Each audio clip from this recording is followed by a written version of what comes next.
The purpose of recording this meeting is we are planning on putting it out on the Missoula County Voice page so the public can see this informational presentation. If folks have questions that they don't want recorded in this meeting, feel free to just reach out to me afterwards. And happy to discuss outside of the recorded meeting. But for the purposes, like I said, this is just an informational presentation. And so we're recording it to be posted on the Missoula County Voice page. And so any questions that you have during this meeting will be recorded and posted there. So the purpose of today's meeting is to go over the maintenance updates to the Missoula County subdivision regulations and to provide an informational session on what the updates are and where you can find them online and how you can provide comments. So the presentation today should be fairly brief, and I'll leave it open for any questions that folks online have at the end of the presentation. If you have any questions throughout the presentation, feel free to interrupt me and happy to answer them as we go through the presentation. So the agenda for today's meeting is to go over the scope of the project updates, how we determine the scope of this update and identifying where those improvements in the regulations needed to be made, what the content changes are that we are proposing in the subdivision regulations, and then what we've done in terms of process and public engagement so far. So in terms of the scope of this update, it is fairly minor in nature. The Missoula County subdivision regulations were last updated in 2020. So we had quite a backlog of items that needed to be addressed. The primary focus of this update is to update the regulations to be in compliance with the new state law with the past legislative session in 2023. There were also some outstanding items from the last legislative session that were not captured in the regulations. I just want to remind people that, despite some of these not being updated in the regulations, staff is always following state law. And so, like I said, the primary intent of this update was to get the regulations in line with state code. Other items that we addressed with this update is any typos throughout the subdivision regulations and any copy edits as well, and context changes to clarify sections of the code that were not maybe as clear as possible. You also notice too that Chapter 3 under the Parks and Open Space section of the regulation saw a little bit more changes as well to that. Specifically the non-motorized table standards in there. I'll go over these a little bit more in detail later, but there were AASHTO standards. The current table is not in compliance with what the parks folks at the county are reviewing for, so those were updated, and some clarifications to that section as well. So how are these proposed updates identified? Like I said, staff keeps kind of a backlog of issues that we find in the code. And so we started with a long list of items there. Not everything made it in this round of updates. Like I said, with the narrow scope, we kept it pretty limited as to what we were updating. And also through staff utilizing the code and subdivision application review, and then of course those legislative changes as well. So in terms of what qualified for this round of updates, if the language was unclear, confusing, both to staff and then also people utilizing the code, our regulations not meeting up-to-date standards, any repeated issues that we found, and then of course the conformance with state law. So I'm going to go over here what's available right now for reviewing kind of how we laid out the proposed changes. And so this is similar to how we formatted the zoning regulation update that we did this year as well. So the table 1 here, you'll find all of the changes that are related to any typos, copy edits, and clarifications as well. So you'll see here the changes are as simple as updating the name of our department, sort of issues like that you'll find in table 1. Table 2 will cover all of the context changes. So again, these are going to be providing more clarity or changes to what the current regulation reads. So for example, that first one there, you can see general procedures, adding a posting requirement. And then also currently we have, in terms of submittal of the subdivisions, right now it reads having 18 copies provided to us, and we're making that, only providing 1 copy and 1 digital copy. So a lot of these changes here, I would say, are relieving a lot of things that are probably more overburdened right now. So a lot of these changes you should see hopefully make things easier in the process.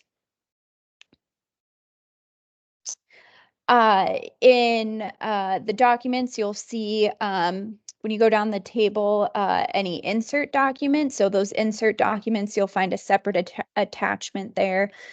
So specifically, Chapter 3, like I talked about, under the Parks and Trails standards.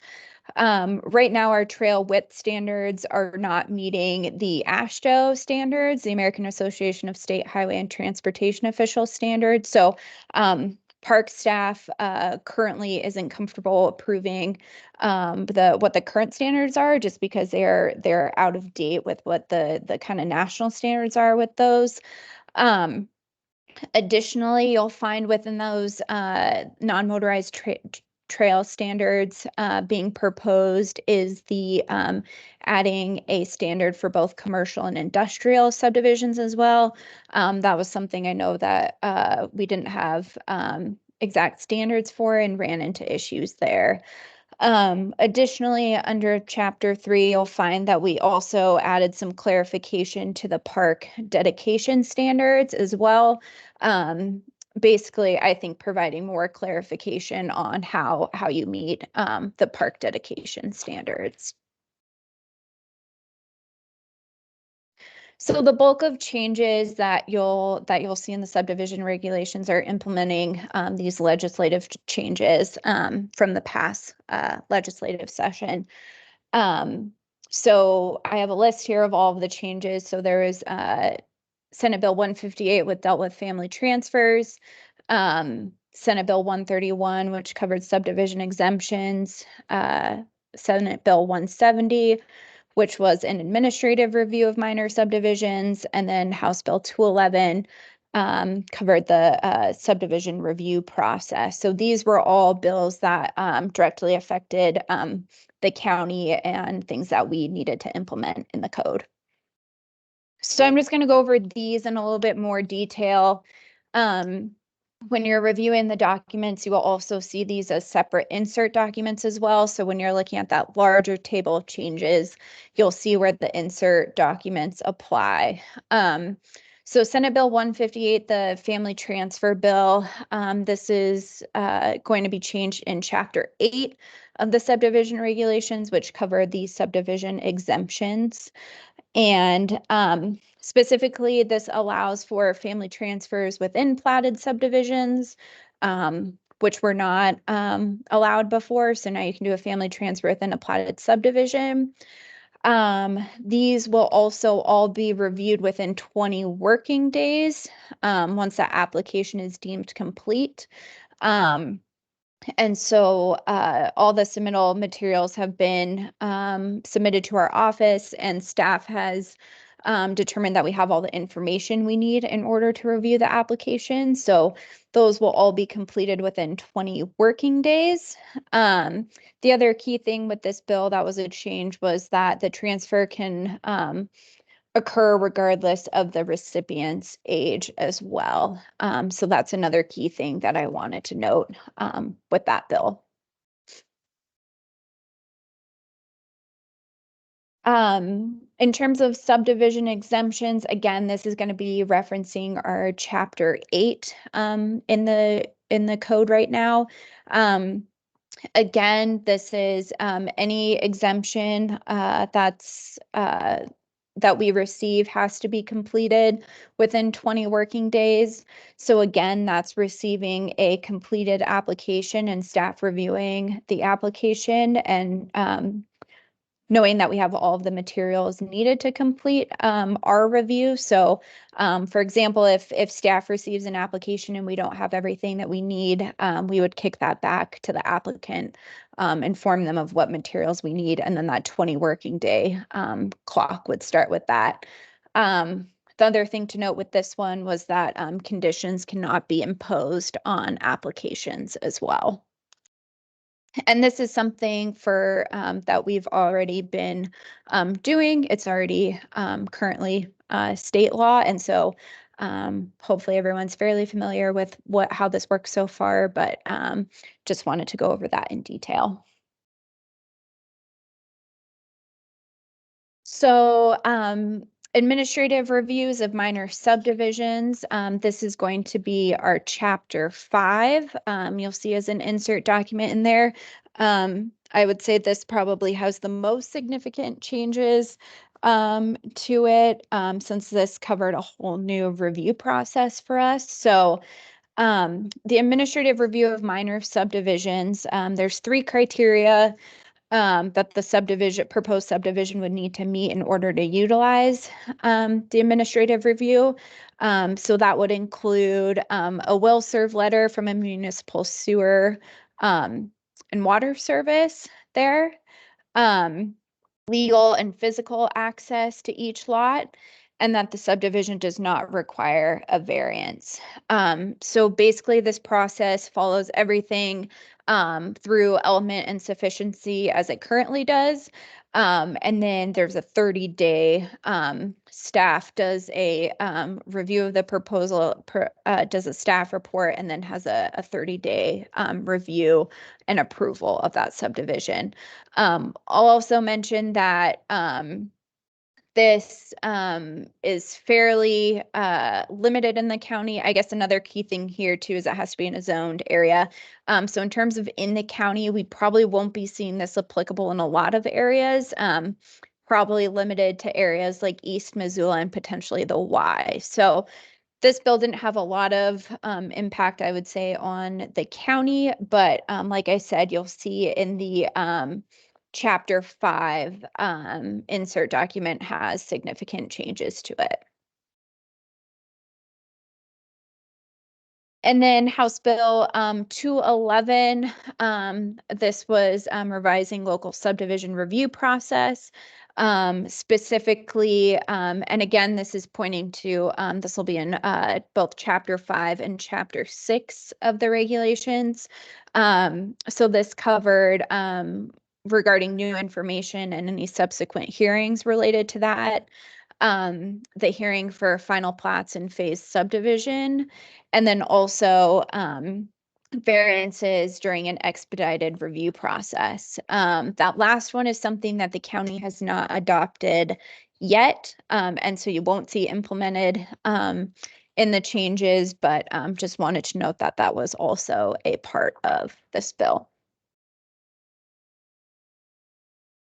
So those kind of cover the bulk of the changes at a quick overview rather than scrolling through all of them. But just wanted to give kind of a broad overview of what the changes were and where you'll see the most significant changes. Hearing dates for these proposed regulations, February 6th. So next week, we're doing a special presentation to the planning board. They'll then go to the planning board for a public hearing on February 20th. And then April 4th will be the county commissioner public hearing date. To note, in our planning board hearings, typically they're held in the city hall. Those are planning board hearings have now been moved to the county courthouse in the Sophie Moyes room where the county commissioners meet. So just wanted to note that.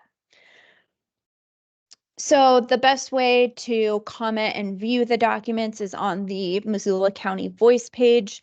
I sent those out prior to this meeting, but that's the best place to find them. All of the insert documents and the best place to provide comment as well. If you have any questions or need further clarification on anything or would like to meet one-on-one to go over anything, please reach out and let me know. I'm happy to meet one-on-one or if you have any questions, but I'm going to stop sharing my screen here and open it up for any questions that folks had, or if anyone, if Andrew, I don't know if you had anything to add to any of those things, but yeah, just wanted to open up for if anyone had any questions.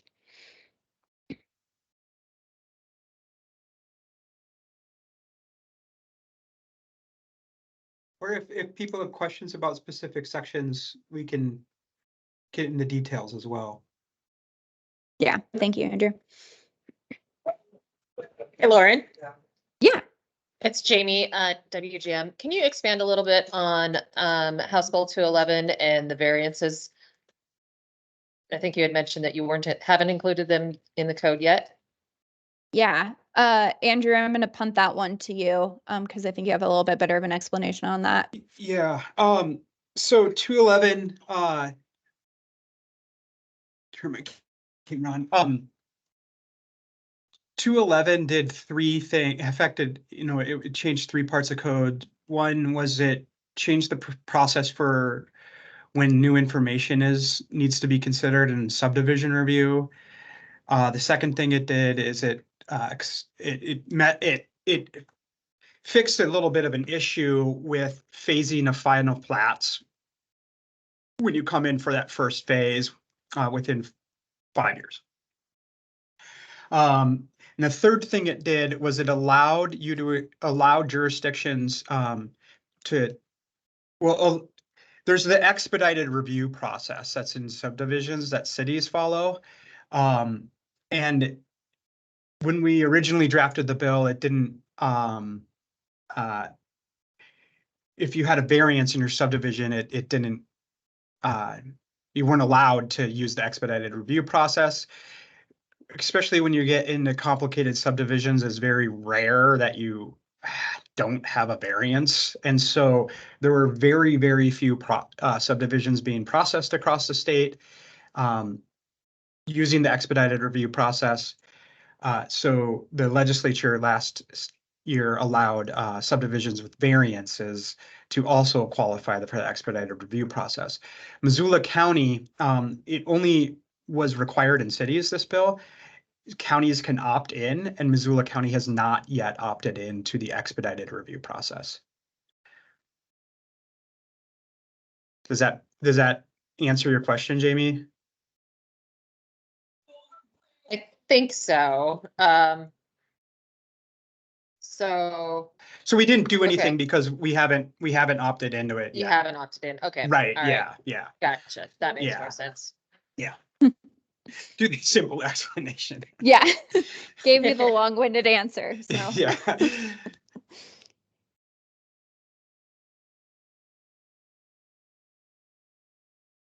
Is the final plat phasing within that 5-year time period, is that retroactive or is that only to subdivisions going forward as of January 1? It will be retroactive to any phase subdivision that was approved under the new statute. So let's simplify this. If it's an old phase subdivision that was approved back in 2003, there isn't that requirement to go have like a public hearing on it necessarily, right? Under the new phasing bill, which was adopted in 2017, I think, it requires phases to come in and have a public hearing. But it didn't make sense that a phase like we literally had a subdivision that was a phase subdivision that came in 1 year after getting preliminary plat approval for their first phase. And under our interpretation of the law, they had to have a public hearing. They just had a public hearing. So the law changed that said, if you are coming in for a phase within 5 years of your public hearing on your preliminary plat approval, you don't need to have a public hearing on your final plat. Okay, that makes sense. So Okay. retroactive back to the 2017. Yeah. Whenever the Yeah. phasing bill was adopted, so this Yeah. would apply, Okay, thanks. just to those phase subdivisions, yeah. And we have, as you know, Jamie, we have many phase subdivisions that are older than that, too.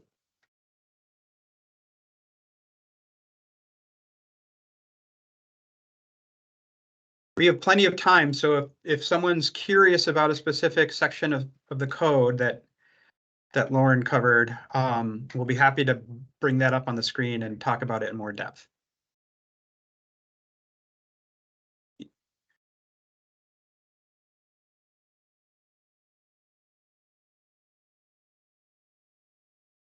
I should say Lauren will talk about it in more depth.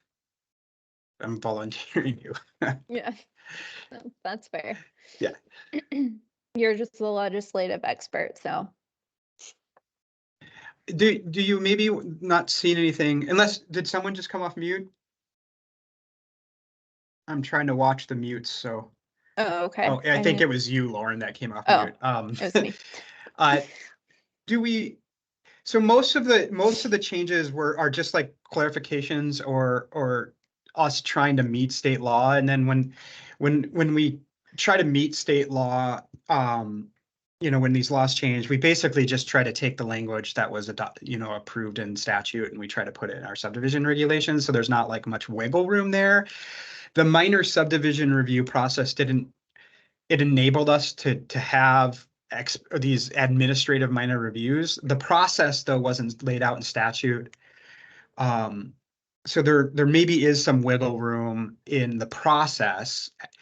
It makes the most sense. Well, we still have to do element review. We still have to do sufficiency review according to those processes. There might be a little bit of wiggle room after that, but not much. But the changes to the parks section, I think are more, they're more contextual and not prescribed by state law. So, maybe Lauren, could you bring them up and maybe walk through some of them a little bit? Because I think maybe these are some of the, like a lot of the changes we can't really, we want to tell you about and you're free to comment on, but there isn't much wiggle room on them, where these probably have more wiggle room. Yep. Yeah, that's a great point. Let me share my screen here again.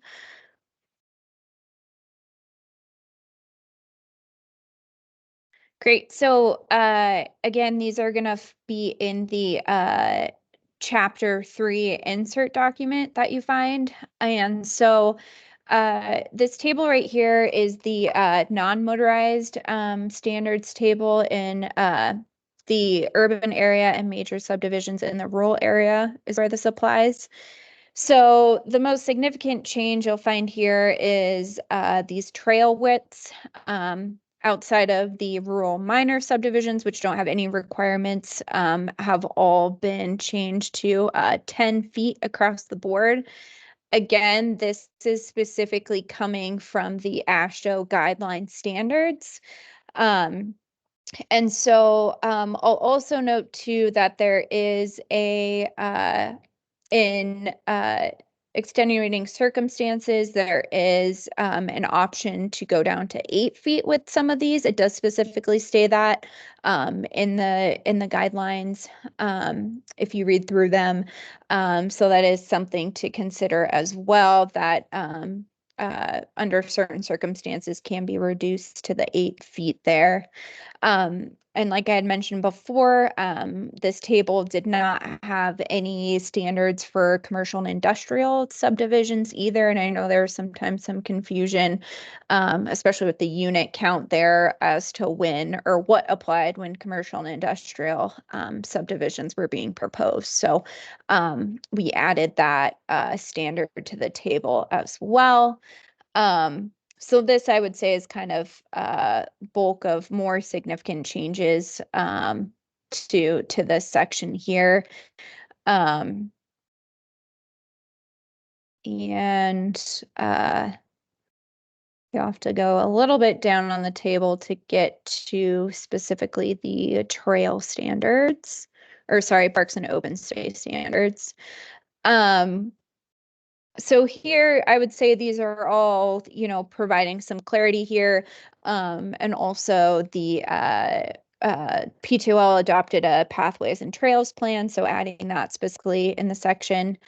Park dedication requirement, again, this sentence here providing some clarity under that section. And then coming down to the park design standards here, we got rid of the parkway median section that really was never utilized before, and also we didn't see it making a whole lot of sense as set aside parkland dedication, so that was removed. Providing clarity to the amenities section here. We removed the hillside section and added this to the amenities section. So you'll see those kind of combined as both. And then the pet and bike corridor standards. This was something that the parks, we really didn't have a way to measure how those counted towards the parkland dedication requirements. So we added a provision in there that it'd be calculated by multiplying the easement width by linear feet there. Added a stormwater facilities excluded in that. And again, these trail standards section, these were out of date as well in terms of just national standards across the board for trails. So you'll see those updated as well in that section. So any questions you guys have on that right now, but yeah, would love a look at that chapter 3 section. And like Andrew said, this is one where we have a little bit more wiggle room on how that reads to some degree. So any feedback people have on that section would be greatly appreciated if there is any feedback.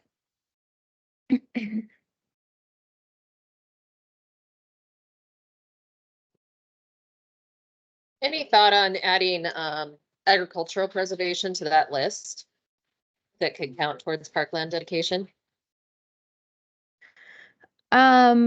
Good question, Jamie. I don't know if we've considered that as part of the parkland dedication requirements. That's definitely something to take note of. I don't know why.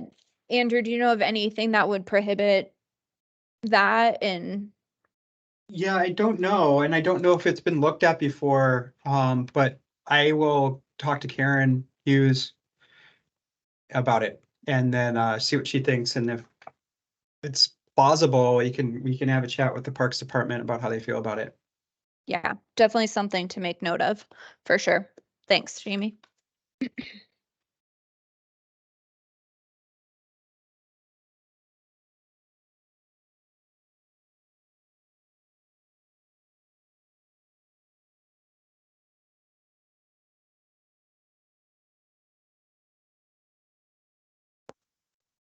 All right. Well, if no one has anything else for us, I think, were there any other sections you think, Andrew? I think that was kind of the main one that probably had more changes and things that can, Well, we've seen it, so if someone else on the call is like wanting to know what we did with the section, we'd be happy to bring it up. We have plenty of time.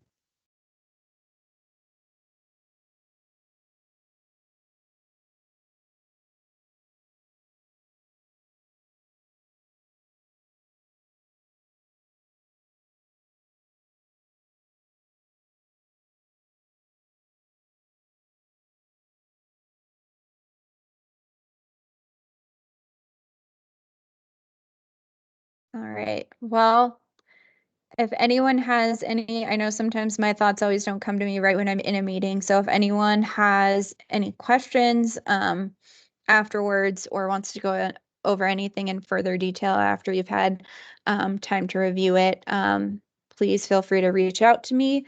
I'm happy to go over those with anyone, but if no one else has any questions, probably end this meeting a little early, which I know everyone likes. So,